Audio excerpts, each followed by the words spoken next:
All right, y'all. Cut the beat. Got me. Got to cut the beat. Here we go. Let's see here.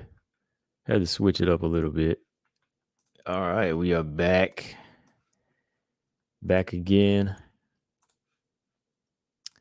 And yeah, man, I got a few things to discuss on this one. But yeah, here we go. Here we go. Here we go. Let's do this. Lolita, what's up? She said, check to see if I was in. What's going on? Salute. That's what's up. Yeah, I'm here. I'm here. Um, hold on here. We hear what's going on, y'all. We got the last fight in WMMA coming up tomorrow. It's the last card of the year, too, right? Only one fight, but hey, we had some cards where we had no fights, so we're gonna take it, and we're gonna deal with it, right? This is the Canyoneer Strickland card, which I am looking forward to the main event in this one. So I was gonna say, who knows? I might call the whole card, but I don't know if I feel like doing it. I don't know if I feel like doing the whole card. That's gonna be crazy. Let me see. Hold on.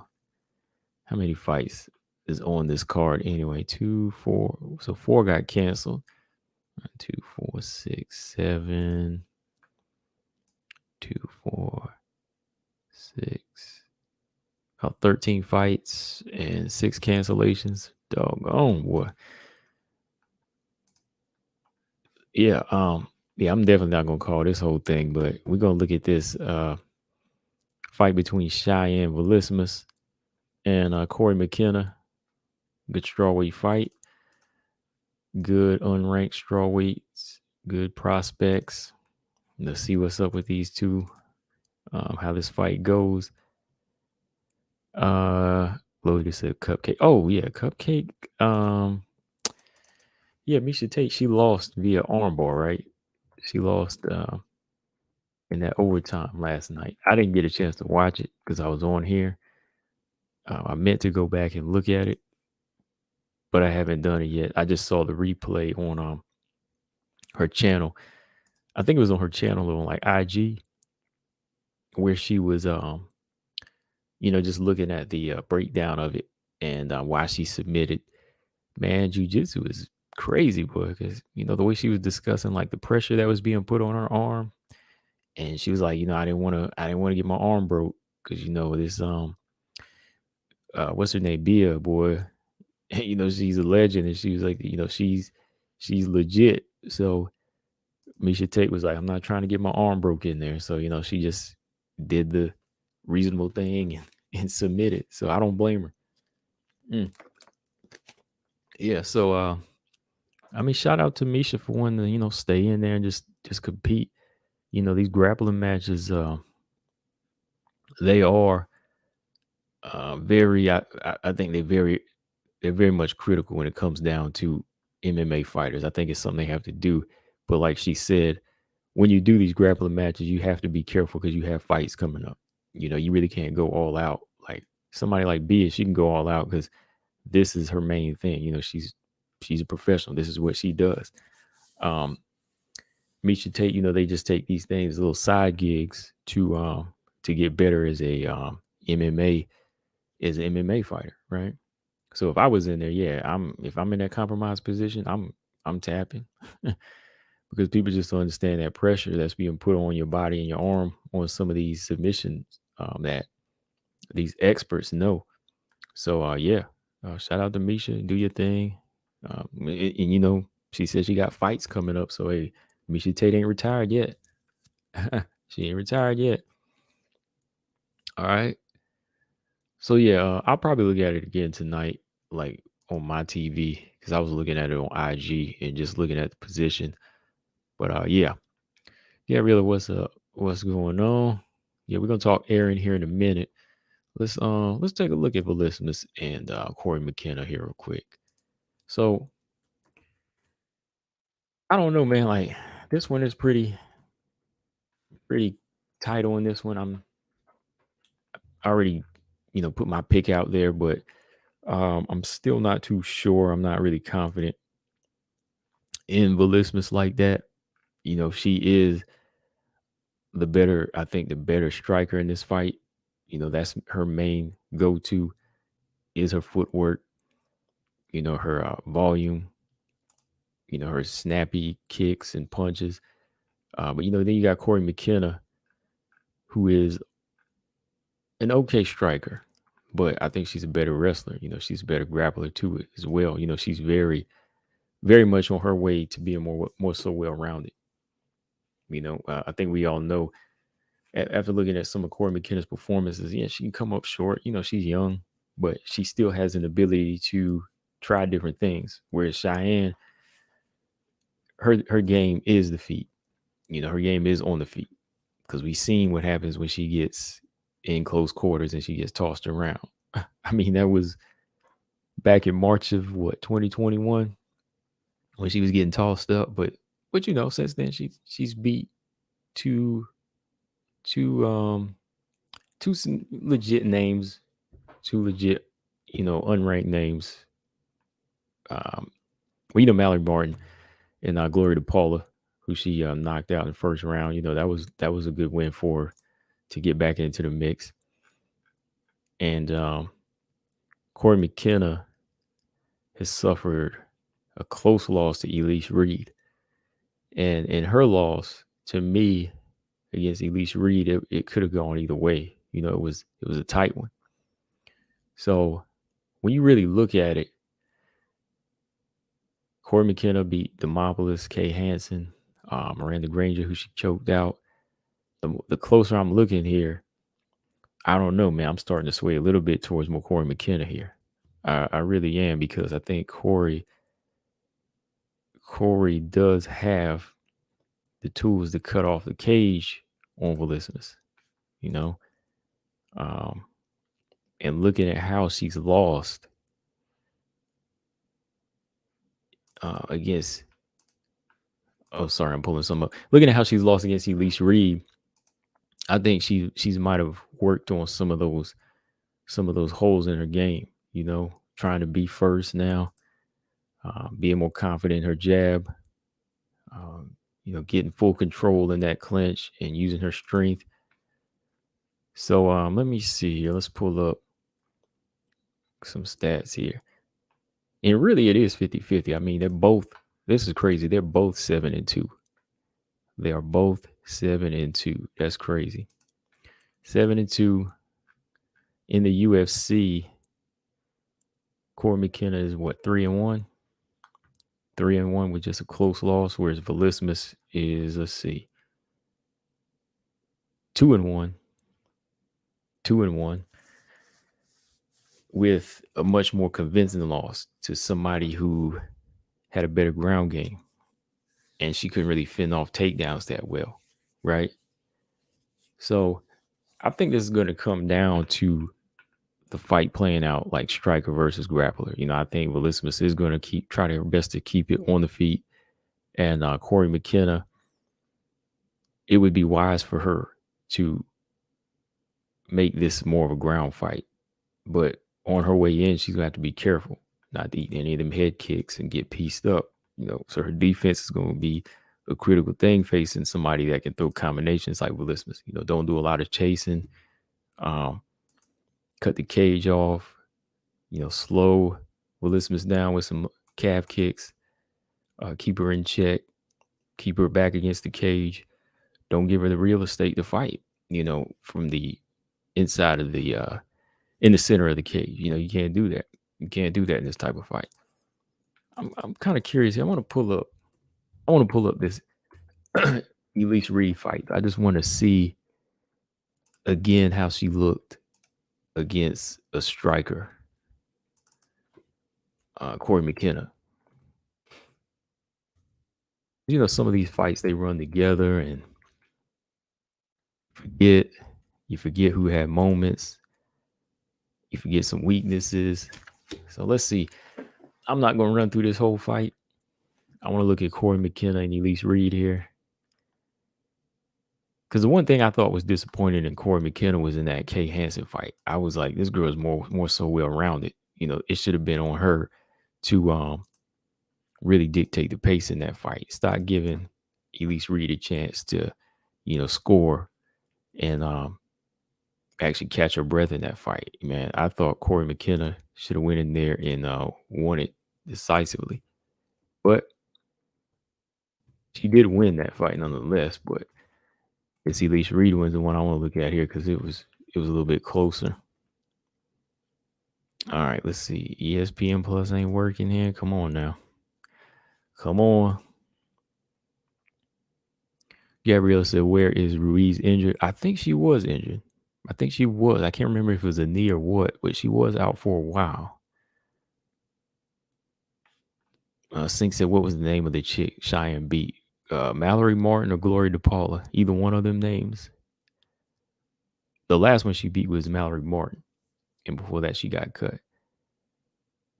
But before that, she had knocked out Glory DePaula with that kick.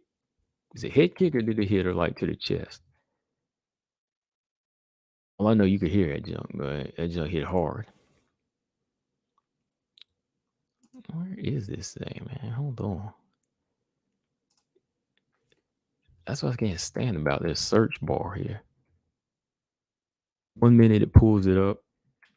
And then the next minute it pulls up the fighter stats. I was like, I don't want to see fighter stats. I want to see the fights. Let me see.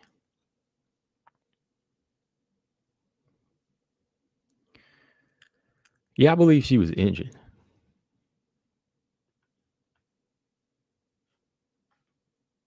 Hold on here. Let's go. Okay.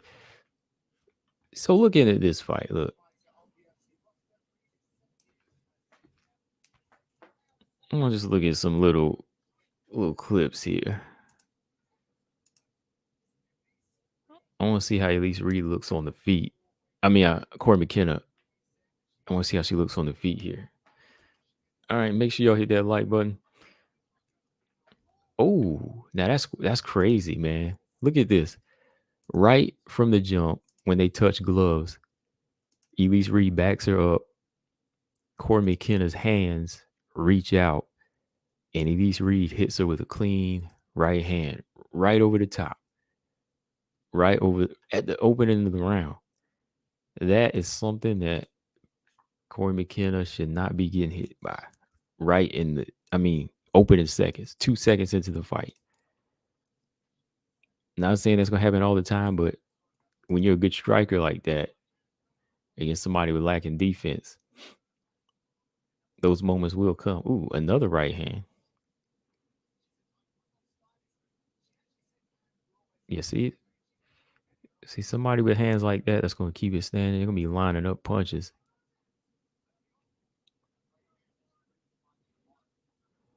See that lazy left hand. Then Elise Reed throwing some head kicks.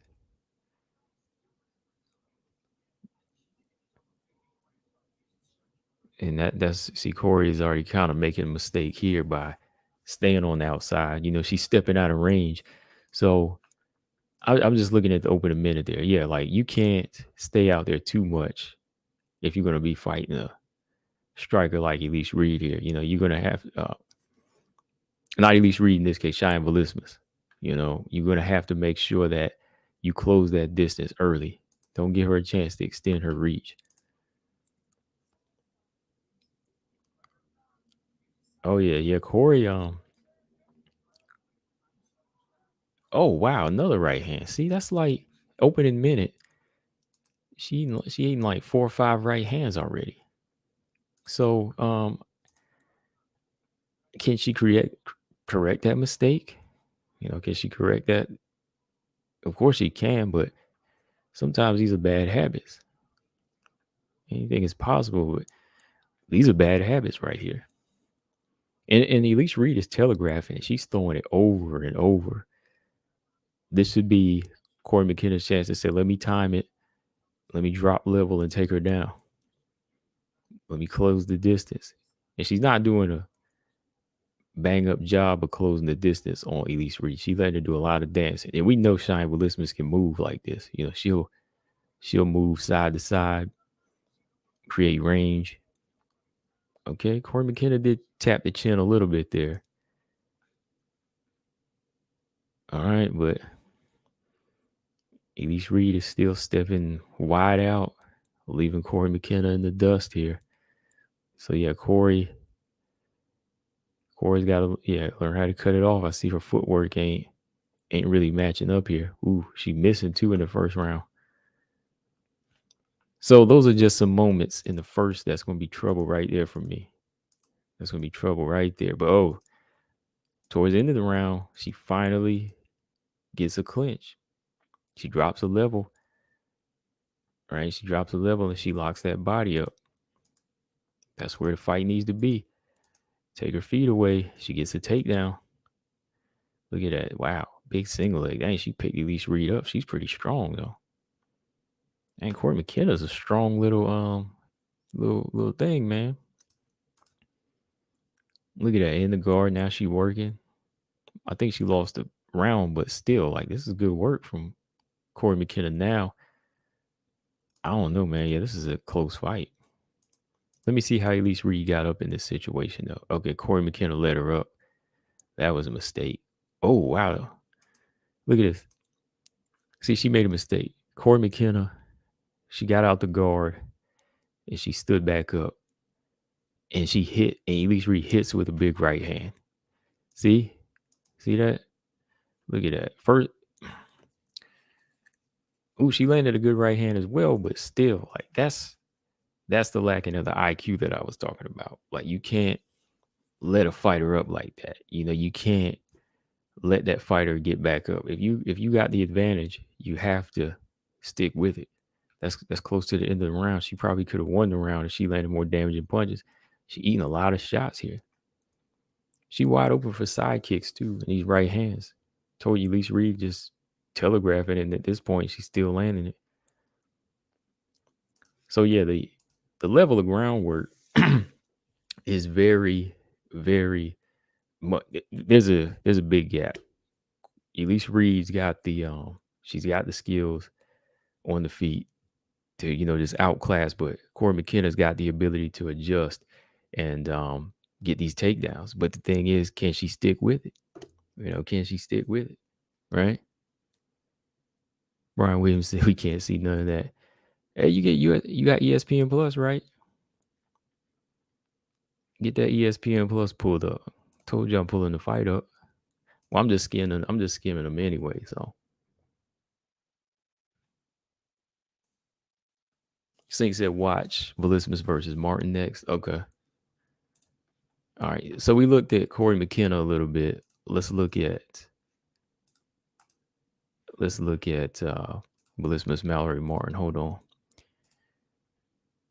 I can look at Glory DePaula too, man. Ain't gonna last too long. We know that fight ain't gonna last too long.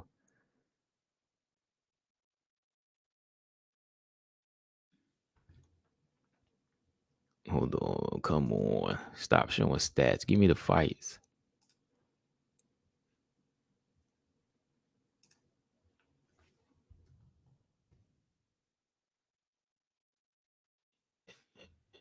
Okay. All right. So Mallory Martin and Vlismas. Okay.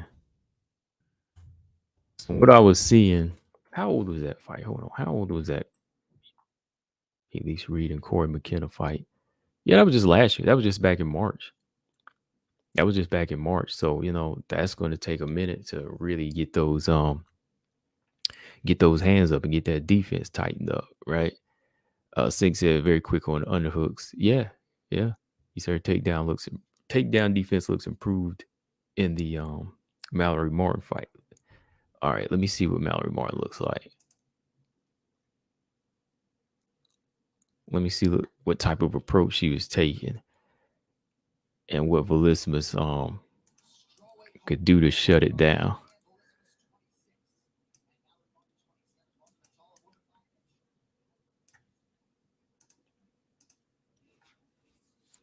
So really, my thing with Corey going into this fight is her ability to execute and her overall IQ. Because I think she has the tools to make it her fight. But I think Corey just doesn't adjust enough. And I think Cheyenne is more so confident in her game and keep it in her favor.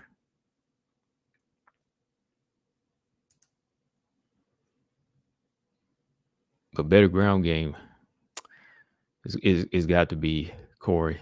All right, I'm gonna look at this. Let's see this first round. Let's see. Let's go ahead and check it out. Let's see what type of movement here is going to possibly be trouble. All right, Shine Vlismas is throwing a jab out. She's throwing volume already. Goes head kicks, 1-2s, hit. A little bit of everything. Already kind of put a little mark on the nose of Mallory Martin.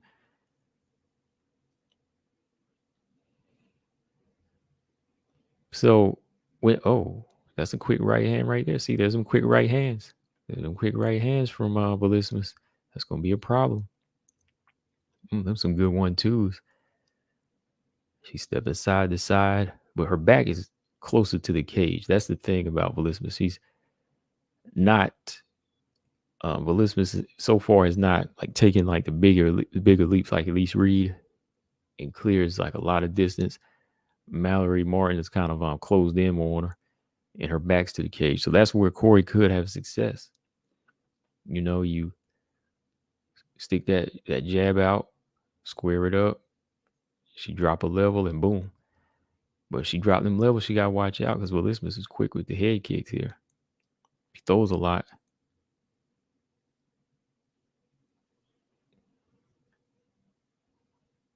Oh, nice right there by Mallory Martin, though. Oh, dang. Yeah, she tried to go for that single leg. She was able to push off.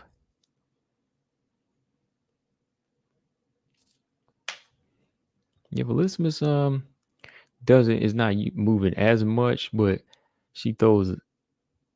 I think she's throwing a better selection. Like she's not throwing the same punch over and over, and that could be problems for Corey McKenna. I think her combination and her selection is different.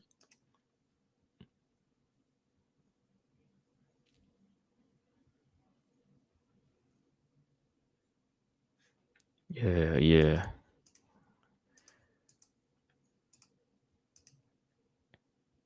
Yeah, okay. Yeah, I'm looking at this part here where Mallory Martin gets the clinch.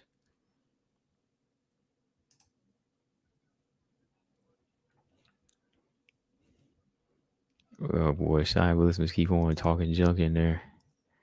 That's gonna get her knocked out one day. I'm just saying, like, it's funny stuff. Like she keep on doing that, but I'm just saying, like, when she fight the right one, she ain't gonna have that energy, man. She be like waving her arms and everything, like, trying to be cocky. Yeah, she will get knocked out one day. Keep on playing like that.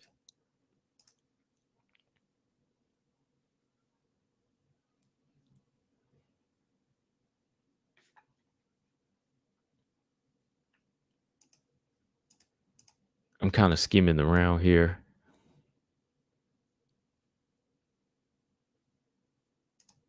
All right, hold on. Yeah.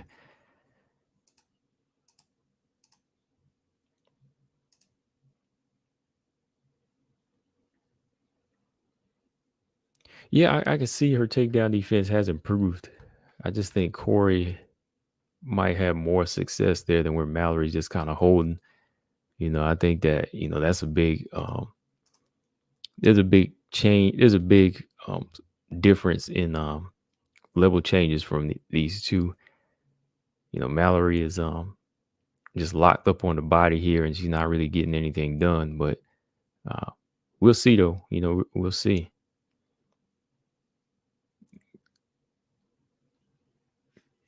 Because that's where Mallory wants to be. She's keeping her pressed to the cage, but yeah, she's able to bounce back out. She's got good offense though. Cheyenne Vlismas clearly out striking here. looks a lot more comfortable. Should be a good fight though. Should be a good fight. Oh man. Let's see. Yes, I'm just saying, Sink, man. I'm just saying, man. She did like, she do be up in there like showing out sometimes, and I'm like, keep on playing around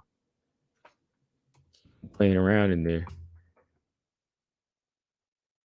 and she ain't too far removed from the Ruiz fight. The Ruiz fight was it's still a close memory to us all. Like she hasn't improved that much from that fight. So she could be facing somebody like that again that could be tossing her around. I want to see how she set this head kick up though, real quick. Let me look at I want to look at this Glory DePaula fight real quick.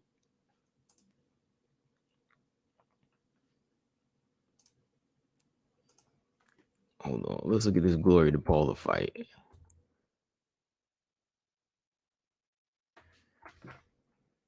Glory DePaula's a striker too, but she just didn't have the I hate this search bar, man. Glory DePaula just didn't have the commitment. She's just not committed like that. And she lost the Invicta fight not too long ago. That's wild too. All right, where is she? Cheyenne Vlismas. All right, I hate this thing. There it is. I don't see it up here. Dang, did they take the Glory DePaula fight off of here or something? DePaula, let me see. Man, how you not gonna have that fight up here?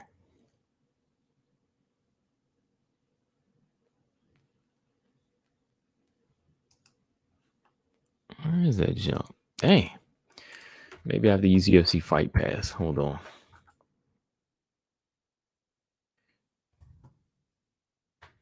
So far, I'm still leaning towards Vlismas to win the fight, but I'm not like 100% confident in that fight. That's just the way I was sliding towards because I'm looking at the one that's more confident in what they do in style matchups. You know, you look at style matchups, somebody with a lot of movement and a lot of volume could be trouble for Corey. Somebody that's not going to want to wrestle. Where is it? Glory to Paula. Ah, there it is. Let's see. Gloria to Paula.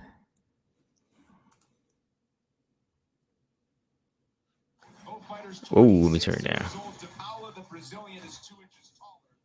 All right, here we go.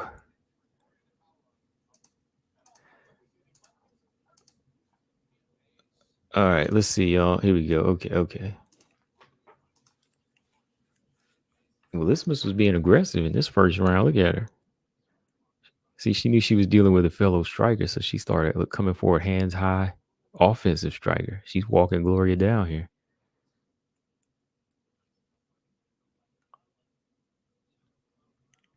Paula's the one more bouncing, on her feet here in the center. Ooh, hard right hand by Vlismas. 2 right hands, and then that body kick. Yeah, her striking is very. Ooh, and she's getting a takedown. Now she's turning into the grappler. Look at this. Yeah, because her ability to throw sharp like that is gonna be a problem. 2 right hands and then the body kick, then a takedown. Not thinking she's gonna try to take Corey down or anything, but the way she's committed to throwing a good variety gonna be a problem.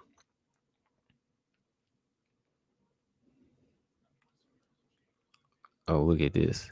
Gets it. Oh, dang. Gets it. Look, wow. Kicks it right in the face. Look at that ground and pound. Glory DePaula wasn't doing nothing in that fight, actually. No, like Yeah, Gloria Paula was actually already losing. You know, that was quick.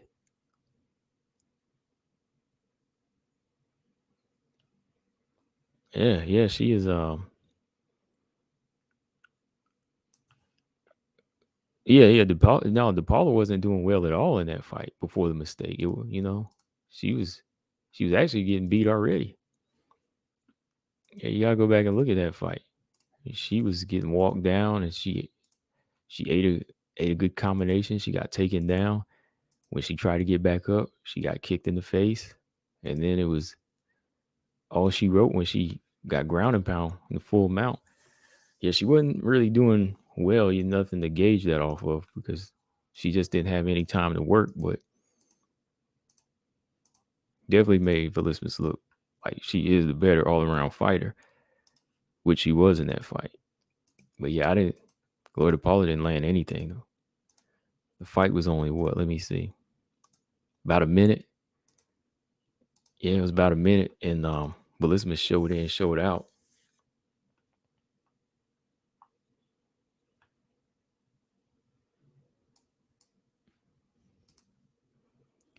No, it was horrible. It was brutal. Not brutal like a beatdown, like not like brutal like bloody, but it was definitely um bad. Yeah, definitely bad. I mean, you could hear that head kick, and then she just got finished. Wow, listen to that. Let me see that. Dang. Oh, she was gone. Yeah, look at that. Oh yeah, left hands. Yeah, that was terrible, boy. Yeah, she got a beat down. So yeah, I think in this one I'm gonna stick with my pick. I'm gonna stick with Cheyenne Willismas. I think that she will be the victor in this one. But yeah, let me know what y'all think before we jump to this next thing I want to talk about, Erin, because that's really all I want to talk about tonight. Just these two things, and then after that, um, I will do, I will do the fight thing. I will do the fight companion tomorrow. It is the last fight. Hold on. Yeah, definitely going with. Yeah, I'm gonna stick with my pick. Vlismas. They are the one, two, three, four, five, six, seven. They're actually the headliner for this prelims, so they're the last fight on the card. So it'll be on like at 6:30 or something. Yeah, like 6:30. But who y'all got? Who y'all got? I'm gonna go with Cheyenne Vlismas in this one. Um. All right, just pulling some stuff up here.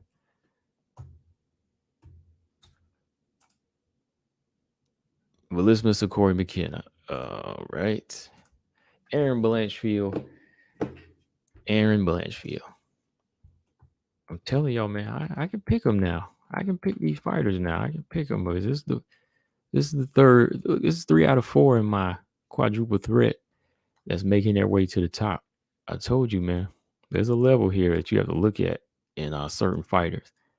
And you know me, I'm not really basing it off of who I just like because I like them. I'm basing it off of my like off of their work ethic and what they bring to the table. You know that killer instinct and that mean streak in some of these fighters on their way up. And Erin Blanchfield, not Corey, Erin Blanchfield, she definitely has something. She's definitely got something, man. And I think that's what the UFC is trying to push right now.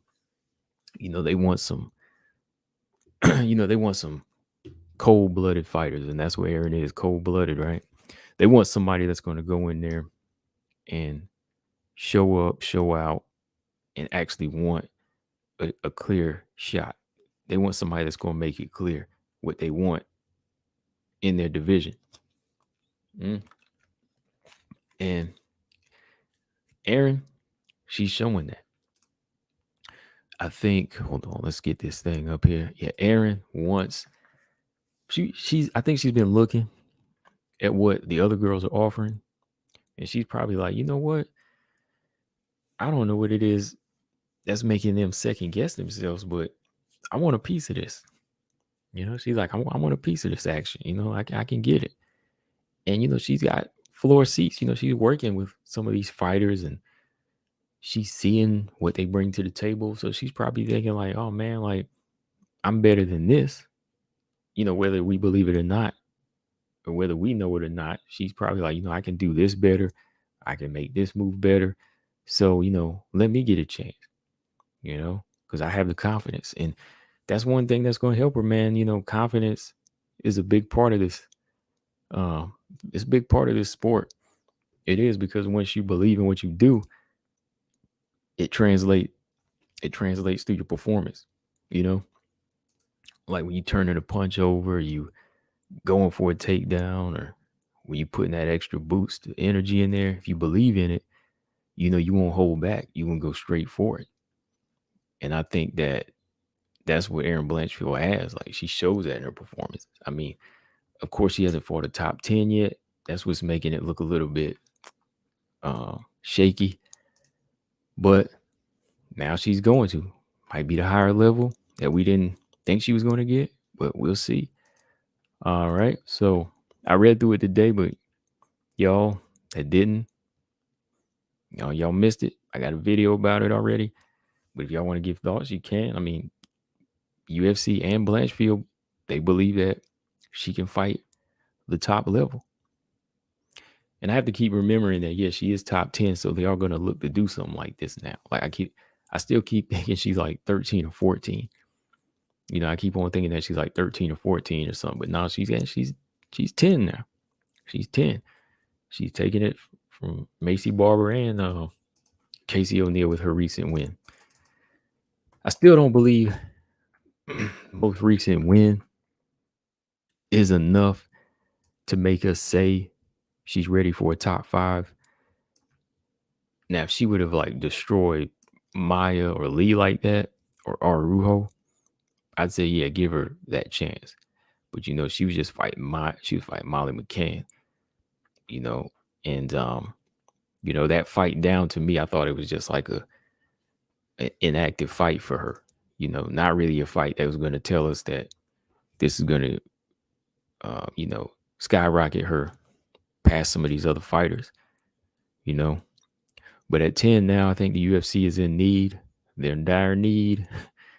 And when you look at the whole lay of the land, it's kind of scattered out here. You have fighters like Arujo still in the mix, Andrade, Lauren Murphy and Andrade, who have already fought for the belt. Grasso, who's still not sure, wants one more fight. And since I mentioned her, you know what that means. Then you got the rest of the top 5. Santos, Chikagan, and Figueroa. So when you look at them names, they're probably going to give her that bottom half, Alexa Grasso, because they're trying to get some new blood in there. They want to decide between them two fighters who's really ready for that belt. And I think that's the best way to go. We can't force it on.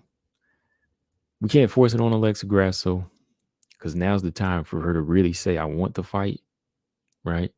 Now's the time to say, I really, really, really want this fight against Valentina. But since she wants one more main event, they probably say, oh, you want another main event? All right, we got somebody else that believes they're ready for the upper echelon of the flyweight division. You and Erin. And that's what I think it's going to come to. I think it's going to be Erin and Grasso fighting. They said top 5, right? That's the most logical name. It's going to be Erin. It's going to be Erin and Grasso. Same as they did Ibas and Arujo. Like I said, that was probably going to be the name they choose. Probably the same situation here. It's kind of a crazy jump regardless, but it's got to be one that can be doable, and that's a doable fight. So Erin, if they move her towards a title shot, So she can't say, "Oh, I need one more fighter experience." They're going to give her Grasso in a 5-round main event on UFC Fight Night, possibly. Just watch. I'll be surprised if it's a 3-round fight, but they're going to make Grasso Blanchfield a Fight Night main event, 5 rounds. I think they are. Because what they were saying in that last piece of news I read, they're trying to get somebody ready for a title shot. And that's what's going to happen. That's what's going to happen. I'm telling y'all again, you know who told you. So don't be surprised when you hear it. Because it's coming in the next few weeks, the announcement. The announcement's coming in the next few weeks. So we'll see. Zama said why she needed to destroy Maya, though. Even so-called flyweight GOAT couldn't. Why doesn't Blanchfield need to? Well, you have to look good, right? You have to look good and you have to make a statement if you never fought a top 10 before. So if they believe in Blanchfield, right, we need to see something that makes her look that part. No, I don't care if Valentina didn't do it. I'm talking about somebody that's never had a top 10 before. If somebody never had a top 10 before and they really want to prove that they're gifted and ready and they're a threat, you got to destroy Maya or Lee. Come on now. If you just beat them, that's not convincing enough. If you just get a decision, that's not convincing enough to the people. But if the UFC is pushing you in that realm, you got to beat somebody convincingly. Just like what you did Molly McCann. Right? And that's my logic. Gabriella said Lauren Murphy also mentioned that she feels Manon isn't ready for Val. Oh, okay. So she would know, huh? No, just play. She would know. She would know. As I was watched Lauren Murphy's recent interview, she has high opinion about Erin and not so much about O'Neal. She understands. Which she knows, okay. She knows the game. She's been around a long time. I can't argue with Lauren Murphy. She knows her thing. She knows her thing, you know. But Grasso, I don't know. Claude said Grasso was going to screw herself out of a title shot. I can see that coming. Yeah, she wants one more fight. So it's going to be this. It's going to be this fight, I believe. I believe it's going to be this fight. I really do. Lauren Murphy's recent interview. Where is it anyway? Is it on like MMA Hour or I haven't looked yet? Gabrielle said we either going to see Erin pull off an upset and Val gets her revenge, just like Nunes, or we see young prospects get outclassed when she fights Val. Yeah, that's the way it usually plays out. You know, they usually get a schooling and then they have to come back later and, you know, put that work in, get a little bit better and go from there.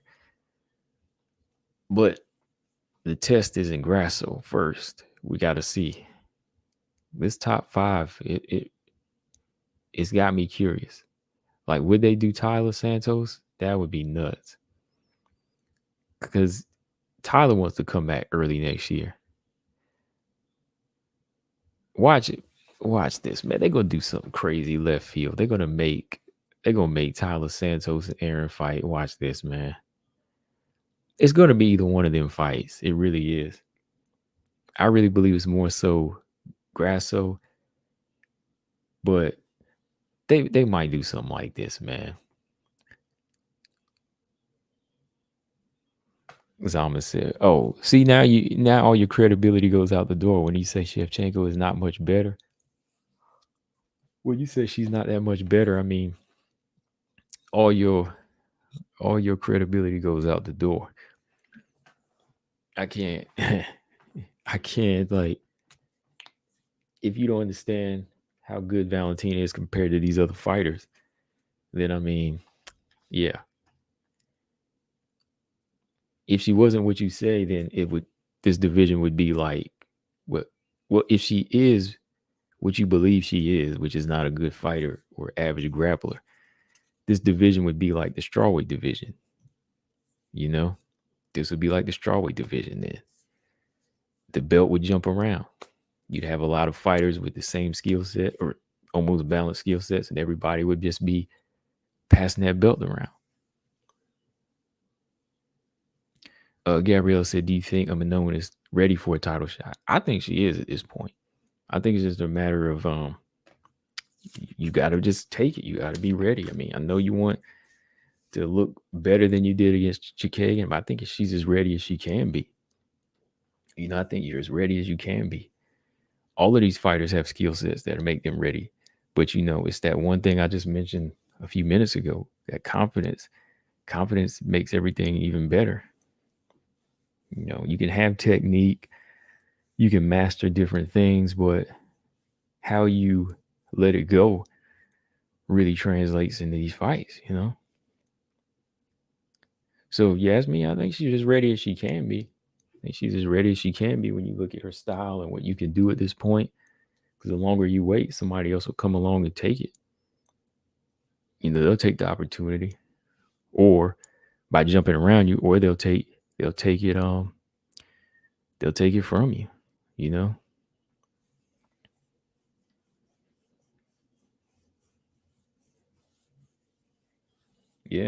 Yeah, that's what it is, though. That's just what it is. Just gotta go in there and have the confidence. And I think Erin has that at 23 years old and gaining a black belt at such a young age and never taking really like an easy fight throughout her career. Even when she first started fighting, she was already, to me, fighting at a pretty experienced level. She hold on. She doesn't really have that bone in her body that wants to second guess herself. She doesn't believe in like second guessing herself. She believes moving forward all the time, not really taking a step back. Because I think, even when she first started, she always fought a good level of an opponent. Even in Invictus, she was fighting some good names. Came up short against Tracy Cortez, but you could argue that she did win that fight, right? Then, I mean, she was the first one to knock out Leonardo in the fashion that she did. A lot of girls have stopped Leonardo now, but she was the first one like 2 years ago to lay her out with a good head kick. And that's when people were just thinking she was a striker. I mean, a grappler. She came in and showed she was a striker. Because, Miranda Maverick, she submitted Leonardo, got an armbar, but it was Erin Blanchfield that really knocked her out. Laid her out with the head kick. And that's when, she showed people that she can throw kicks. She can throw some kicks. Beat Brogan Walker, handled Miranda pretty easily. JJ Aldridge. I'd say the one fight that was kind of easy to her was probably the Molly McCann fight.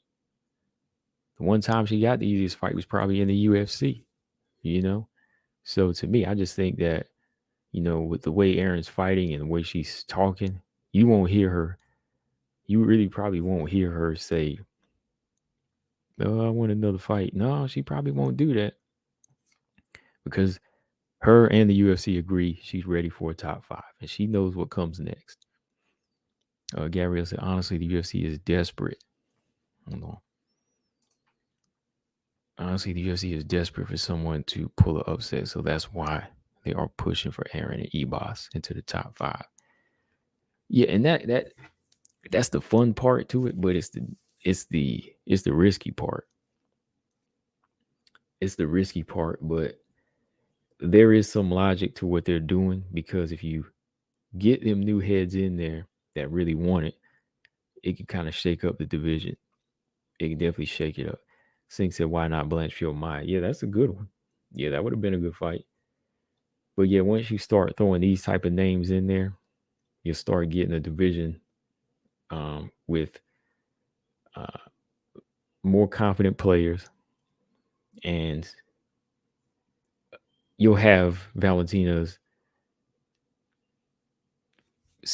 fight schedule kind of lined up, or whoever's the champion. I mean, I'm just saying, I'm already kind of speaking ahead of myself, but you know what I mean. If you do that, bring in an E-Boss, bring in a Blanchfield, you can go back to making it easy for Val to have title defenses. You know, you'll have E-Boss lined up possibly if she wins against Arujo. And then you'll have Blanchfield lined up. She gets past, I'm still thinking it's Grasso, but yeah, she'll be in the mix. Because think about it, man. When you have fighters like Andrea Lee, man, like that's what I'm talking about. Confidence. It just doesn't like flow in some of these fighters. It's just not flowing. Like these are girls with a lot of skills, you know, good well-rounded skills, but they don't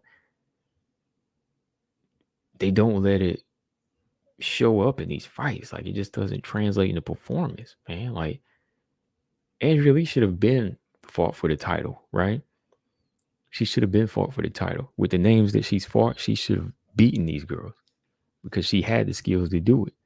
But even her, she goes on a 3-fight losing streak. Like that kind of shows you her confidence level. That's why when you mention a champion like Andrea Lee, she has to say she's perfect because the mindset she's in, it kind of makes her second guess herself and think that, no, I'm never going to be there, you know? But somebody like Erin has the opposite. Erin might not have the same level of skill sets like a Lee, but with what she's bringing to the table, she can actually go in there and probably do something big. Why? Because of her confidence. Because I'm looking at Andrea Lee's resume right now. If Andrea Lee had won against JoJo, Lauren Murphy, and Roxy, that probably would have been her title shot right there. Because yes, she'll beat Montana De La Rosa. You know, you can beat that level of a fighter, of course. But she comes up short against JoJo, comes up short against Lauren. I thought she won the Lauren fight, but even then, you know, you still gave Lauren too much of a chance. Then you fought Roxy a second time and lose to her. There you go, right there. You know, 3-fight losing streak. And that's a losing streak I didn't think she should have ever been on. But it was a confidence. Not just the skills, it was a confidence. But then she bounced back, beat Antonina and Cynthia Calvillo, but then comes up short to Viviane Araújo, right? Comes up short to Araújo, and again, that kind of crushes her chances. So when you have a fighter like that continues to do things like that, somebody like Erin is what the UFC is going to start looking at. You know, they're going to start looking at somebody else now. They'll say, okay, well, Andrea Lee has these skills, but she's just not committed to them. So we're going to have to go into the next thing. Got Amanda Ebos. Got Erin Blanchfield. Okay. Gabrielle said, which fight is bigger, Grasso versus Erin or Erin versus Santos? I think if you mean bigger as far as like exposure, I think the Grasso fight would be, because they would make it like a main event. But the more dangerous, I think the most dangerous is Santos. Santos would be dangerous. It's a bigger challenge. Santos is a bigger challenge and the more danger there, to me.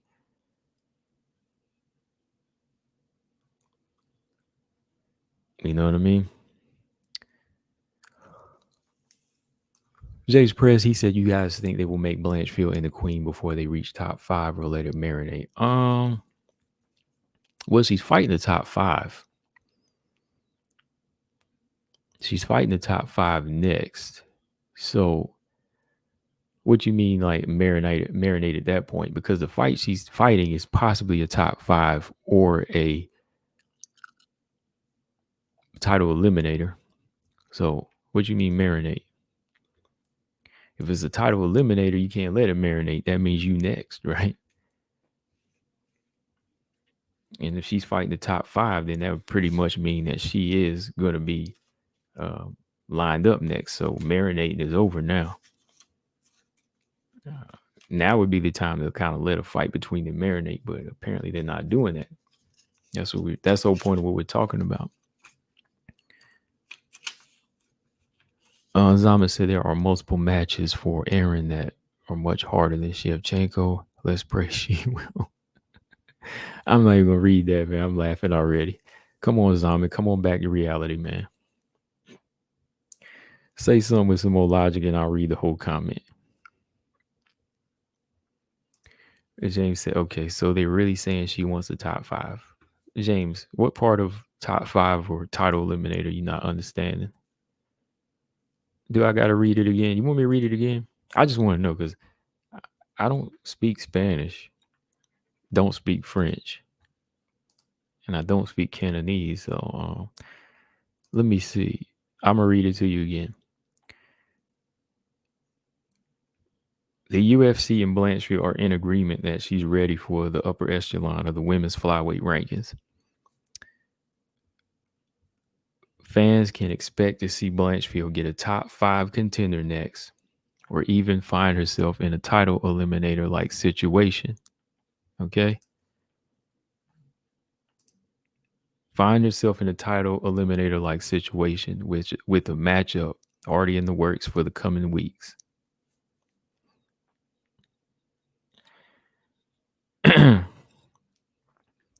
Yeah.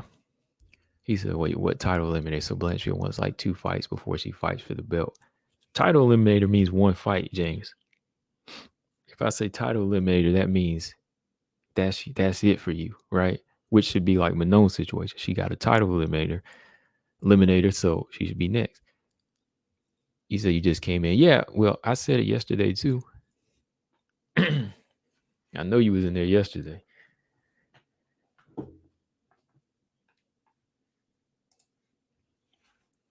Gabrielle said Erin versus Santos can become a strikers battle if both feel like that ground cancel each other. Yeah, it could. It could be like that. It could be because it could be like what's his name, Usman and Covington. That would be interesting.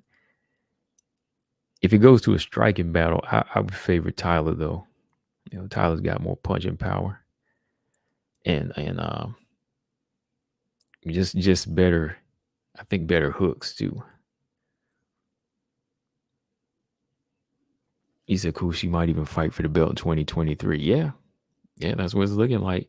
If she fights early quarter in the title eliminator, she might be fighting in.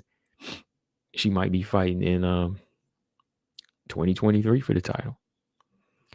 Claus says, so that means Erin could fight Chikagan. Probably not. I talked about this in the video earlier. They're teammates.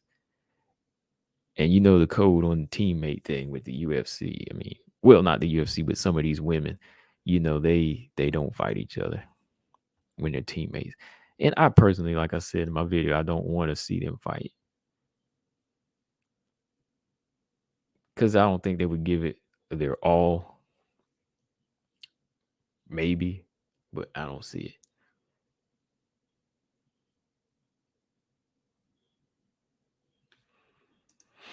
High five. What's up? He says Manon and Val both won unanimous decision against Maya. Anybody that could stop Maya is a big statement for sure. Right. Yeah. Anybody goes in and stops her. Like if you stop her, then I'll be like, yeah, okay, you got something going there.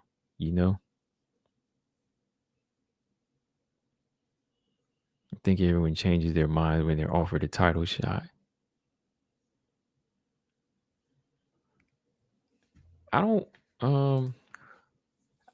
think everybody does. I don't think everybody does. And that's where you got to give Carla Esparza. Are you just talking about the flyweight division, Gabriella? Because I don't think everybody does. I think like when Carla wanted her title shot, she wanted her title shot. So y'all, that's what I'm saying. Back to Carla, much respect to Carla. Carla, this tiny little thing just that wrestles, she wanted her title shot.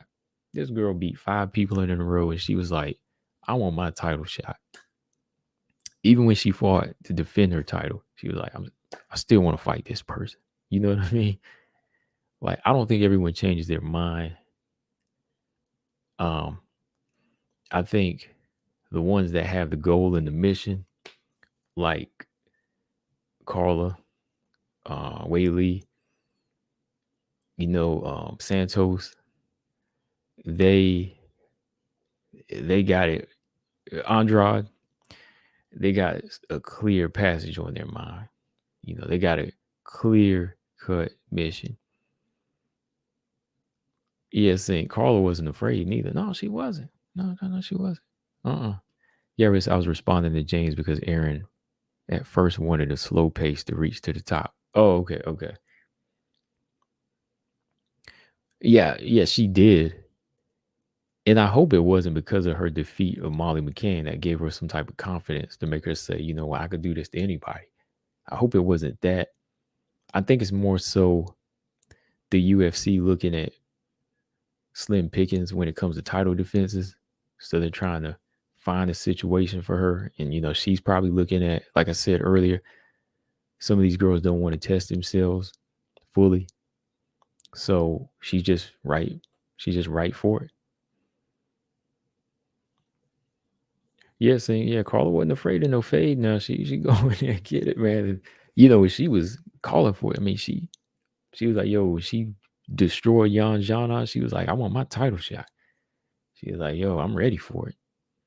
And everybody, we were all thinking Carla Rose, had a big chance this time. And she was like, I don't care. I was like, I'm ready for it. She was like, Dana, give me my shot. She was actually, we were all kind of like she needed to make that argument.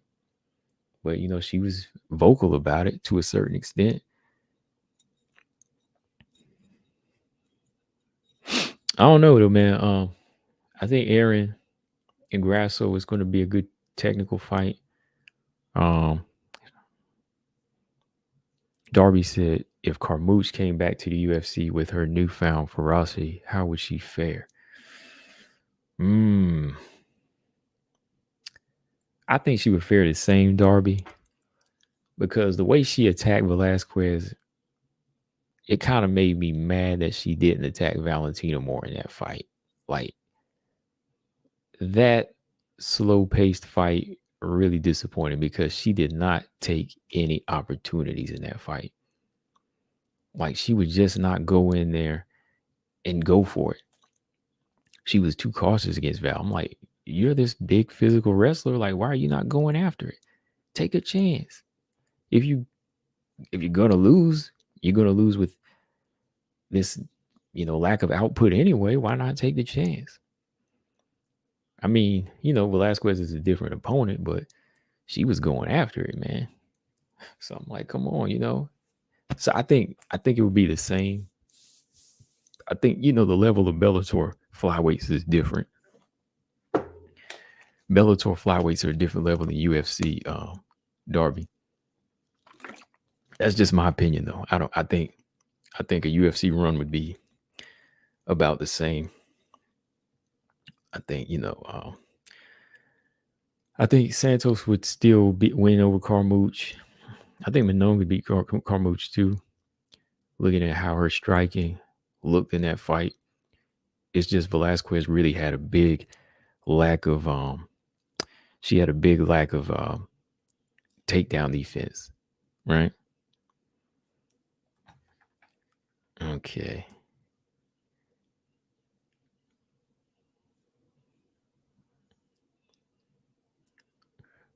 You said she didn't do anything. Who you talking about, Liz Carmouche? Yeah, she really didn't, man. I watched that fight once, and that was all I needed to see. And I was like, man, what are you doing? You're throwing the opportunity away. You already had the controversial win the first time, and keep it going. It's like you gave Valentina that fight to me. Yeah, Carmouche would be the same, Zaman. Velasquez is just, it's just, no takedown defense, just lacking in those departments. Gabrielle said, you think Barbara might change her mind to go down to 115, seeing that UFC is fast tracking Erin to the belt? That's probably one of the reasons why. Or she just might like her chances as well. I think she likes her chances. Yeah. She said, "Hi, what's going on, Chip? Good evening, Robot Chicken." I let out the yawn. James Perez said, Grasso is the only chance for Valentina right now. She's not the only one. Tyler's right there. Tyler's right there. I mean, if you want a good fight, Tyler is right there.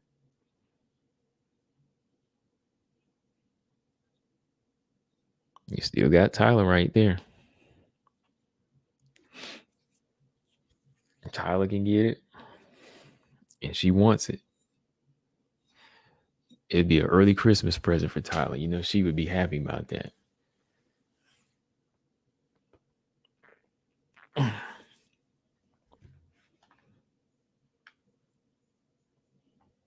Wasn't it like a medical stoppage or something the first time Shevchenko lost to Carmouche? It was like a cut or something.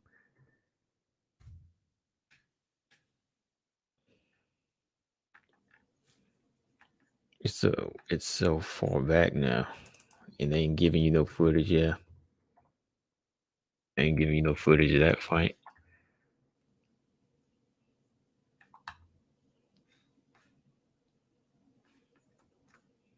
Casey O'Neill might get fast tracked as well. Yeah, she probably would. If Macy moves down to 115,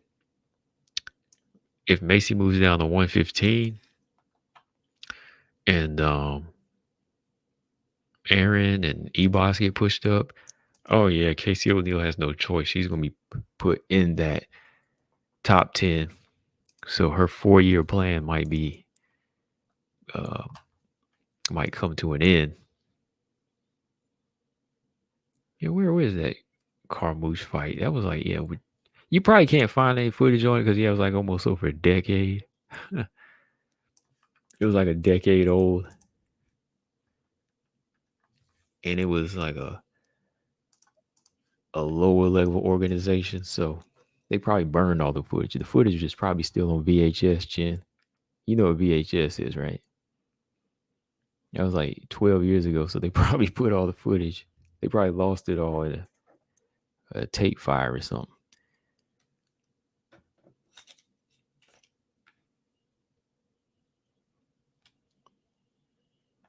I mean, for the champ's sake, like if she wants a Nunes fight, I'd say make it happen now. It's not really something I want or really care about. Yeah. Let's see. Colstrom said Val already said she's not fighting Tyler next, and Val has the right to turn it down. So who's next? Well, see, she says that she don't really have the right because in one moment you say it's the UFC, they make the calls, right? So it's not really up to you. So to me, that's still an option for her. Like when you clearly act like you don't have anybody to fight, you got this girl standing right in front of you calling you out. So you take full advantage of that opportunity to shut her down now. So it's still an option. Because in the same interview, you say, "Oh, I'm gonna wait till the UFC makes that call on who to fight." Right? It's the matchmaker's jobs in the UFC to make the call. So you never really have as much say as you think in who you're going to defend the title against. It's really up to the UFC. So if the UFC feels like that's what the people want, the same way they choose their ranking system, they'll put you back in there. Dern and Barber at 115. That's not a bad fight. I'm gonna go with Barber. If she looks the part of a strawweight, yeah, I'll go with Barber.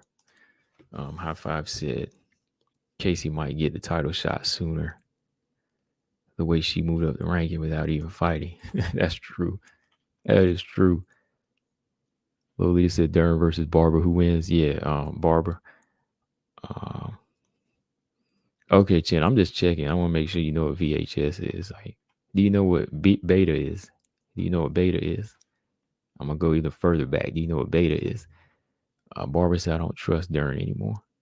Barber, I don't trust Dern anymore. Okay.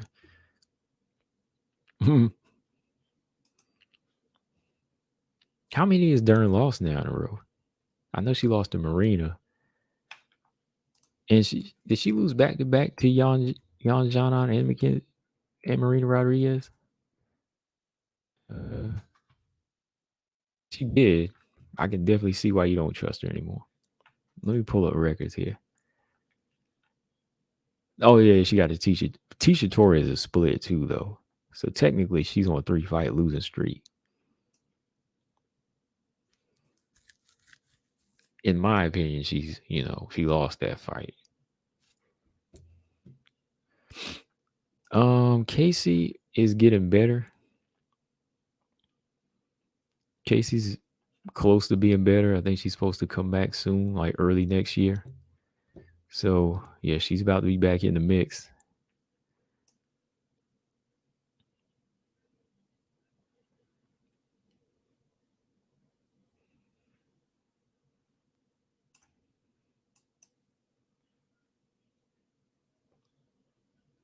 Jane said if the UFC thought Santos pulled it off, they would force the rematch right away, especially in these conditions that no one is available besides her. They probably are looking at different options too. They're probably looking at some other options right now. They probably want to look at everything and just say, okay, what is a good fight? What is a good fight right now for her? At the same time, they might be saying, you know what? Tyler rematch might be the one to marinate. You want to talk about marinating, they might say, Tyler might have something going for her. So let's just keep letting her talk. Then we'll make her fight another fight.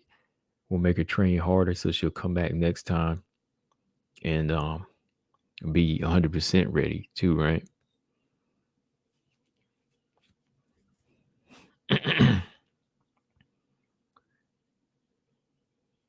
To me, I just say let her be Nunes right now because it seems like, with what's going on with flyweight, moving Ebos up, Blanchfield up, a lot of things have to be kind of ironed out. Let's go ahead and get that Nunes trilogy out the way. Nunes can go in there, cap it off, get a much more convincing win, and that'll be it, right? And then that'll make Valentina have to come back to 125. I'm just saying, let this be Nunes' first title defense since getting the belt back. Tisha says she'll be back in 2024. Yeah, she said she'll be back in 2024. Speaking of pregnant women, Avila should be back in 2023. Since she had her baby. That's always good. Robot Chicken said Casey needs a boxing coach. Yeah, I think so too.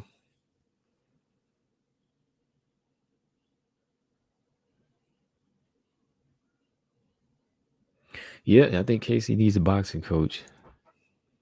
I think her Muay Thai is getting better, but yeah, like a clean boxing coach. Yeah. You see, Zhang Wei Li got one.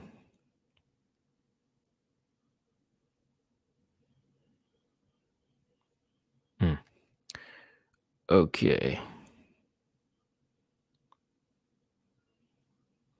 Robot Chicken said, I think they're pushing for Whaley versus Valentina. Why hasn't Lemos called out Whaley yet? If Carla was the champ, she would have said somebody. Yeah, she did. Yeah, Lemos did call out Whaley. She said that was the fight that makes sense now. It was a fight between them.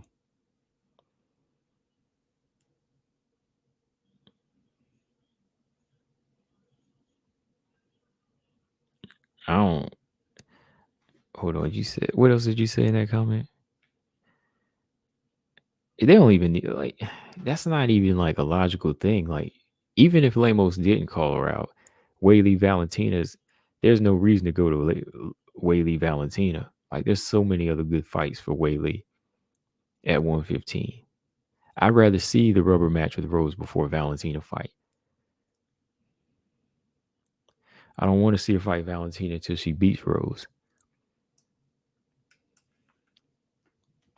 I don't even want to see her fight Valentina until she beats Rose at least once.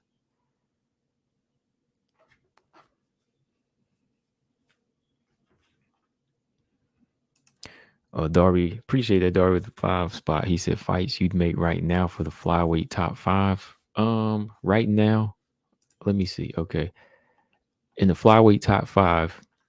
All right, Darby, this is how I would do it. I would go ahead and make Valentina versus Manon if she wasn't injured, because that's champion versus number 1. Okay, I would make that fight. Let's go ahead and get that fight out of the way. Then I would make Tyler and Caitlin Chikagan. You know, Tyler needs one fight. She said she'd fight Chikagan. That's a good fight. Let's see. Alexa Grasso wants one more fight. I would make her, instead of fighting Erin, I would make her fight. Let me see.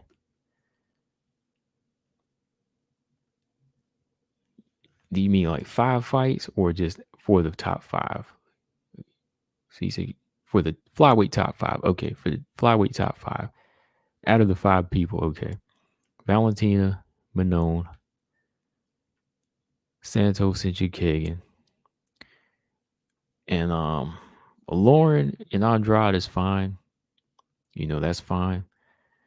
And well, actually, I would do Grasso and Lauren Murphy instead. I would do Grasso and Lauren Murphy. That would round out the top 5. Yeah, that's what I would do. Chikagan and Chikagan, Santos, Manon, Shevchenko, and Lauren Murphy and Grasso.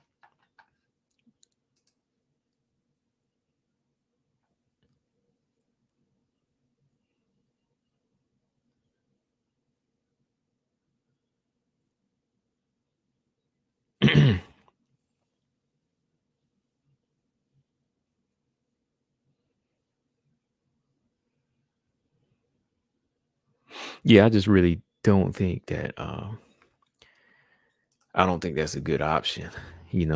Whaley versus Valentina anytime. There is levels to this game, and that is not one of the levels that she is on right now.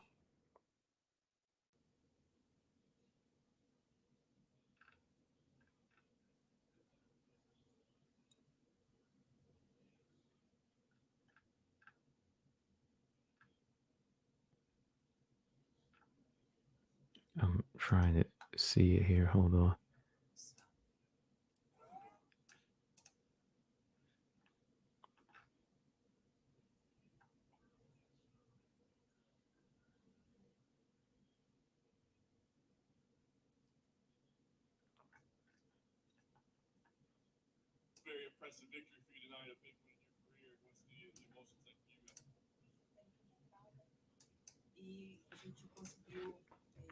So her post-fight interview doesn't count whenever, it says she's surely next for the title shot.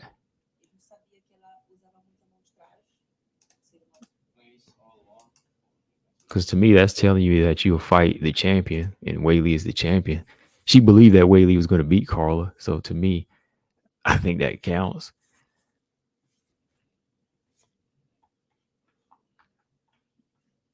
Yeah, Lamo said that she feels like she's going to be surely next for the title, and she predicts Whaley to win. So that was a post-fight interview after she beat Marina. So I take that as a opportunity to fight the champion.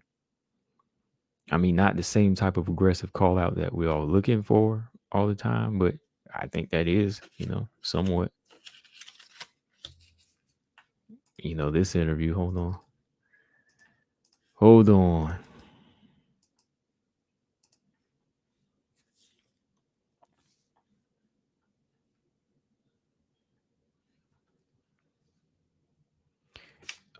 Erin versus Andrade. I don't see that happening now since she's fighting Lauren Murphy. And then I think Andrade will probably move back down to 115.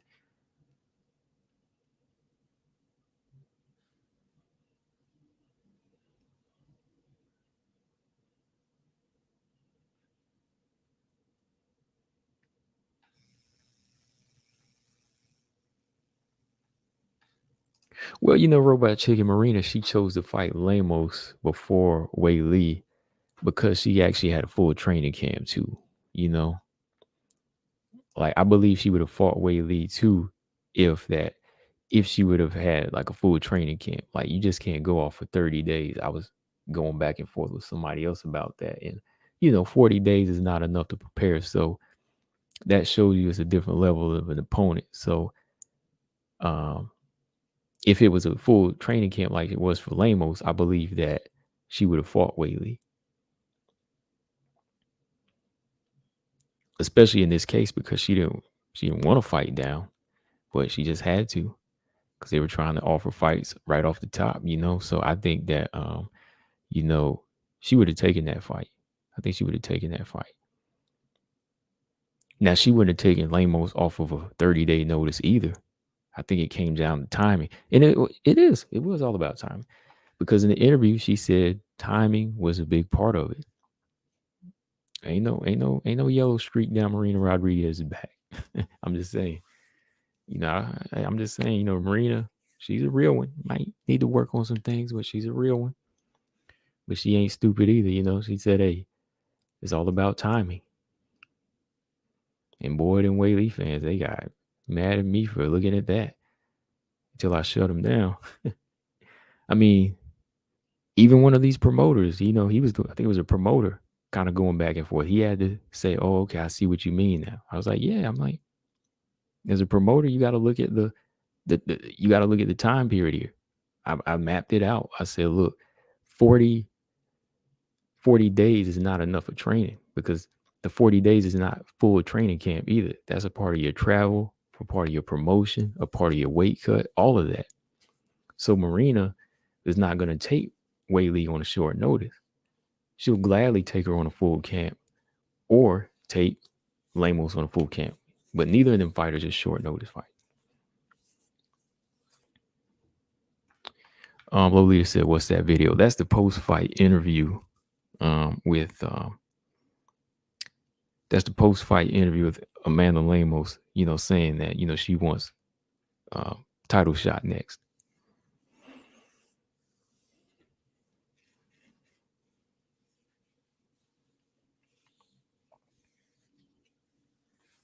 Yeah, it was a short notice. That was the only time that she was offered a Wei Lee fight was just a short notice. Yep.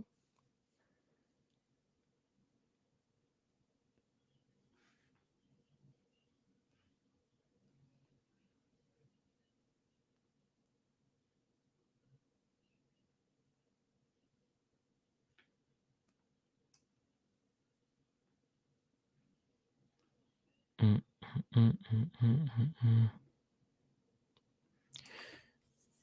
So let me see. It's 8:45 tonight. Yeah, didn't have much going on. What about Suarez, man? Like, what about Suarez? Like, what's her calendar looking like next year? Like, talking about a comeback, but like, how sure are they? Because they still haven't put a full, you know, commitment out to saying this is who she's fighting. She's been training now, but there still is no like fighting news. I don't know, man. I just hope she can come back soon. All right, y'all. So got like 20 people. Just make sure y'all hit that like button. So you hear me when I go live. Don't tell me if you didn't hear me or didn't know I didn't go live. If you didn't hit the like button. All right. Let's see. Do I still feel like doing open link tonight? Let me see.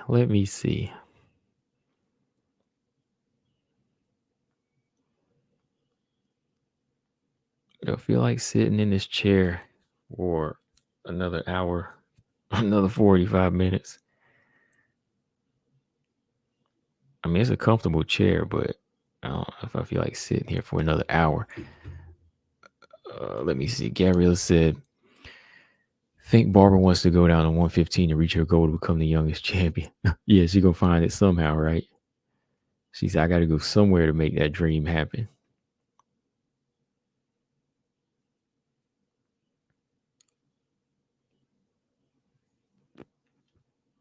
How old was Andrade when she touched the belt? Was she like 26 or 27? What was that you said earlier, Darby? Something about the flyweight division. Hold on. He said 125 is the deepest division with the most prospects and legitimate contenders. Not sure why so many people get on here hating on it. Yeah, I agree with you, man. I'm gonna leave that comment right there. That's what I meant to leave there. Yeah, you got a lot of good potential fighters here. You know, the strawweight division is levels above when it comes to skills, but you know, some of them girls are about out the door too. They've been in the division since the very beginning. They've been in the division since like, 2014. But this is a good one because this division's got some budding, well-rounded fighters. I think, yeah, there's some legitimate fighters in this division. I can't hate on this division. It's a good division to me. When people just hate on it as a as a whole, I don't get it.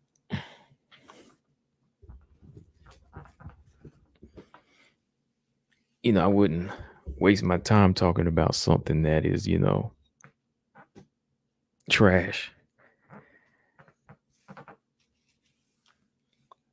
Six said Whaley is the real average Joe story. Yeah, she got an interesting story, all right. What was she before? She was a bouncer and a teacher. She used to be like a bodyguard, right? No, I think she was a bouncer. She used to be a teacher and a bouncer, I believe. Can't remember.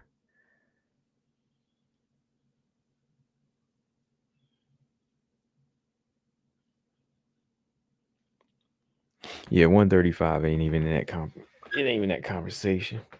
I think 115 is the most established. I think 115 is the most established, but I think 125 is in a very interesting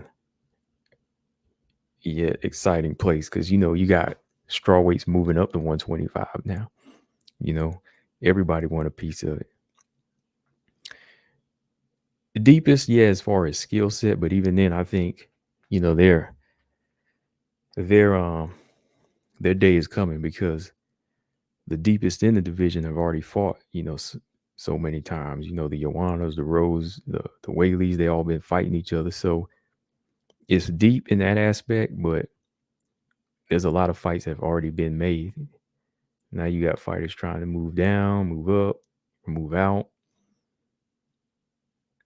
So I think 125 hasn't even hit its full prime yet. That's what makes it exciting, like Darby was saying.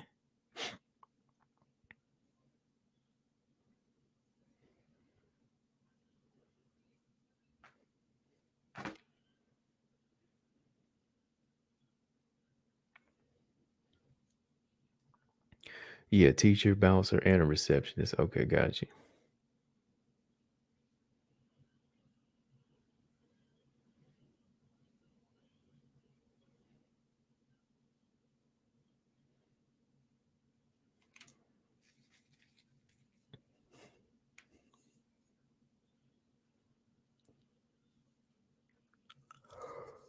Well, what about Suarez? Let's see, man. Like Suarez really can be a threat to flyweight, but just really need to see where she stands too, as far as the injury, how far along she's come around, you know.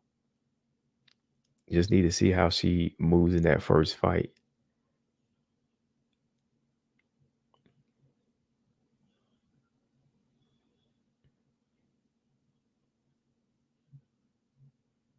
So Juliana Pena and Valentina got them some awards at that show. That would have been a nice time to make a call out. They could have a rematch right there.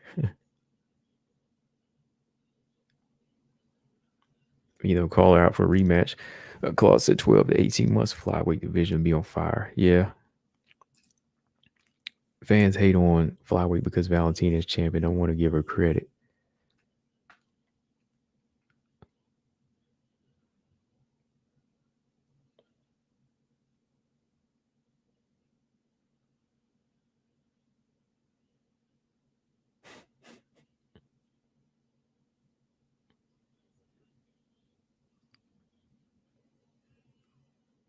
So Rose didn't look that good in the Whaley rematch, to be truthful, and carried over into the Carla fight. Yeah, that Carla fight, man, I don't know what was going on in that match. That was like that was the weirdest fight ever, man. For two fighters that put on an action-packed fight the first time, this was just weird, man.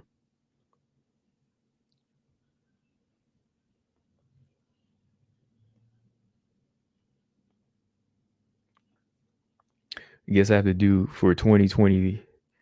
When I do a year in review, I got to do a best and a worst fight. I'm definitely gonna take the opportunity to do a worst fight on this one though. I don't think I ever did worst fight before, but this one I have to take the opportunity. I gotta take the opportunity to do a best, a worst fight.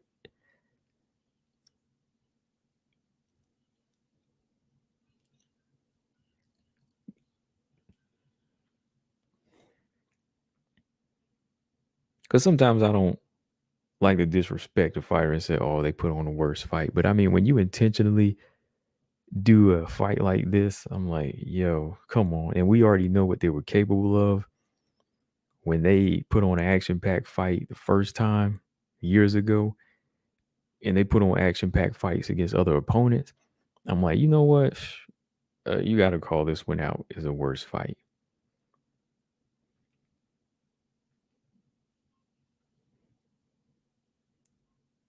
Has Andrade fought this year? I can't.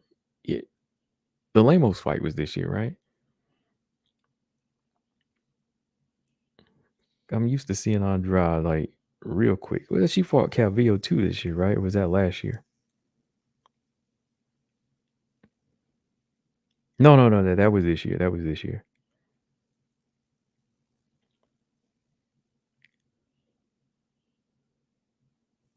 No, it was last year.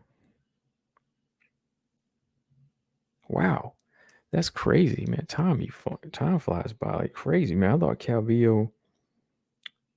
the Calvillo Andrade fight was this year. No, no. Yeah, I was thinking of something else. Yeah, it was last year.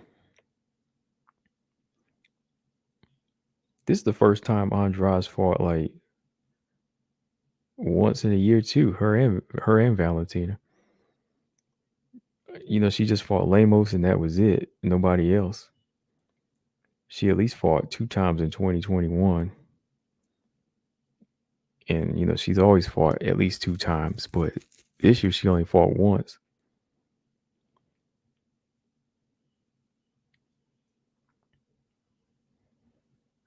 Hopefully, this is going to be an active year for some of these fighters. Hopefully we see some of these ladies at least get two. If nobody, is canceled.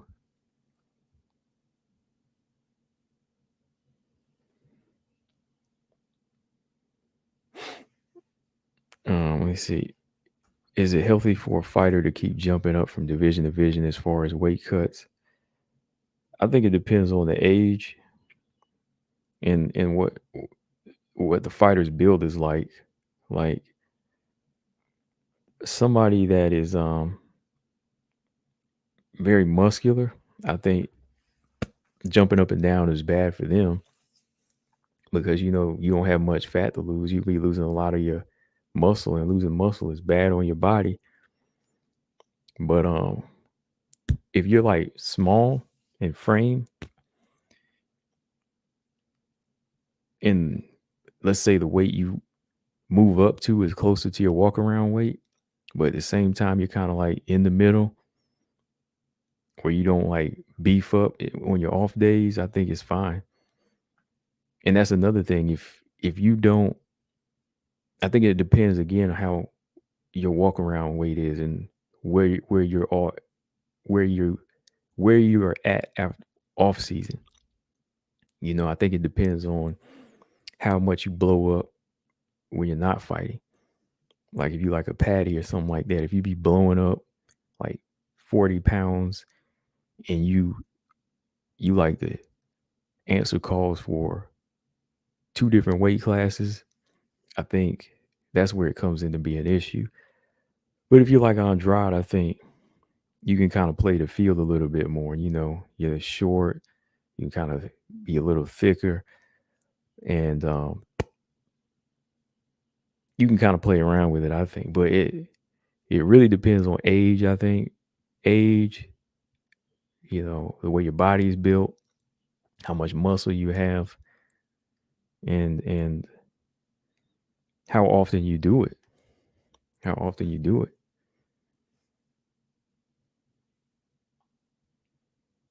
I said it seems to get weird, but I guess the doctors approve it, so it's okay. Yeah, I think you know, the doctors, I think they'll let them know, like, you don't need to be doing this too often.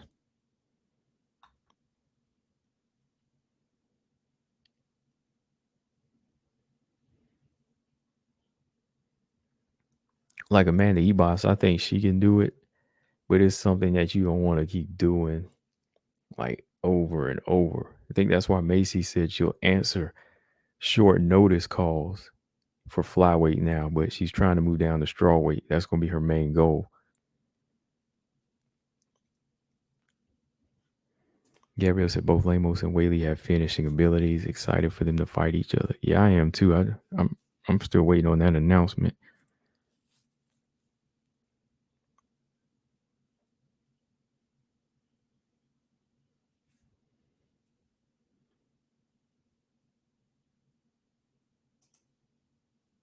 Santos matches Val's frame and reach.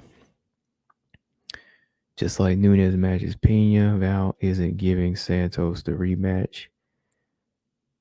Means something. Why wanting Manon when she knows she's injured? Lame excuse and her fans are buying it. High five ain't playing, boy. Lafayette, what's going on, man?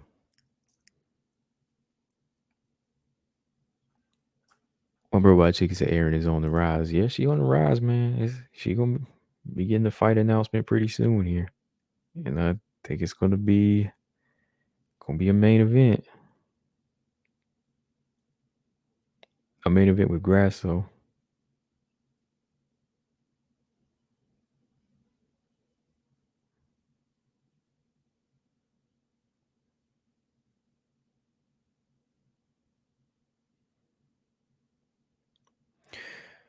But yeah, let me see, y'all.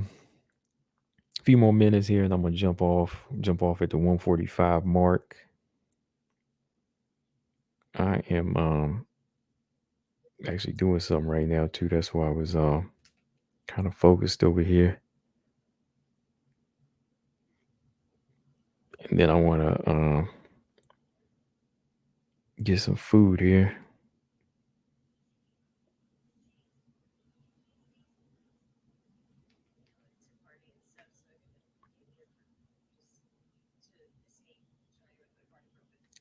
Okay.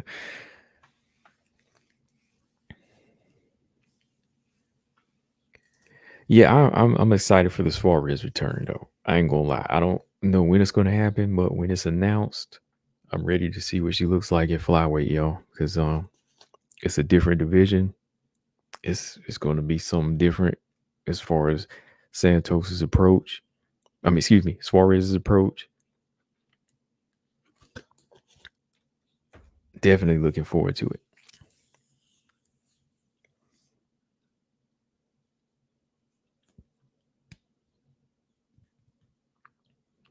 This could be the year, like I said though yesterday. This could be the year Val could get 3 fights if they work it to her advantage. She could get her 3 fights. Grasso, Manon, and Santos. With that busy of a year and that many opponents, could she win all 3 convincingly? If she was to win all 3 convincingly, yes, she definitely would be pound for pound number 1, I think. Let's see how Suarez looks. Competition has gotten better. Yeah.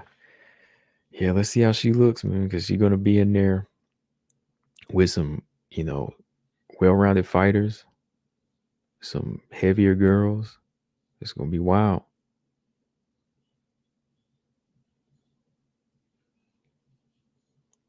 Definitely. Definitely.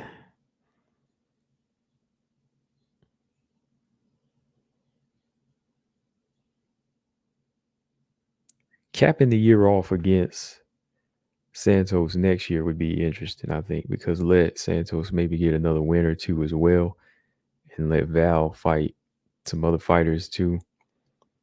Um, Santos Chikagian, Santos winner of Andrade Murphy, while Grasso Manon fight Valentina. Then boom, they meet up by December of next year. That's interesting. A Manon fight in the summer for Valentina would be good though. A different look in the summer. Like another June card. Like that Santos. That card that Santos and Valentina fought on, that was a lit card, man. You had Whaley and Joanna, and that was that Teixeira Prosper card, right? That card was lit that summer, man. That was a good card. So they put something like that together and like where was it? Singapore? Like Manon and Valentina in Singapore, like June again. Shoot, I'm gonna buy that pay-per-view.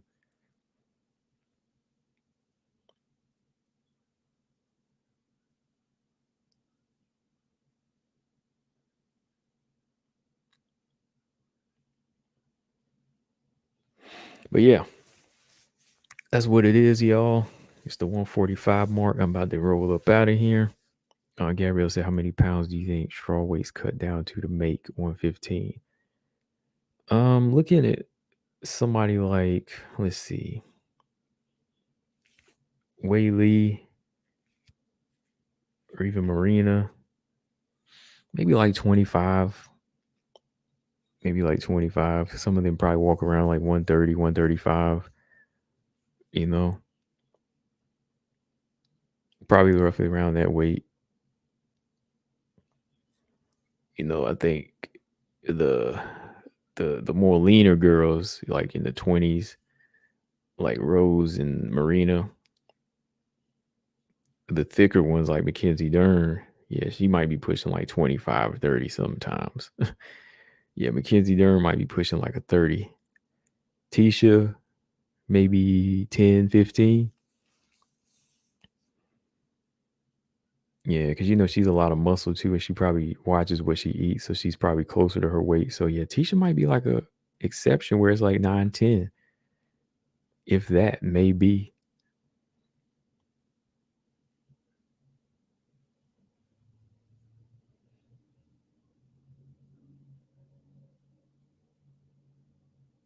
Gabriella, how many pounds? Oh yeah, okay, I read that. High Five said Rose is calling out Val. Where'd you hear that at? I didn't hear that. Okay, so tomorrow we will call the last WMMA fight of the year, Vlismas and McKenna. So I'll be on whenever the fight is on, which will probably be like 6:30, because it's the last fight on the prelims. So yeah, tune in. We'll talk about it. We'll watch it together. And yeah, I'm done here. So yeah, make sure you subscribe if you haven't, and hit the like button on your way out. I'll catch y'all tomorrow. Combo Breaker 99. I'm out. Subscribe. Peace.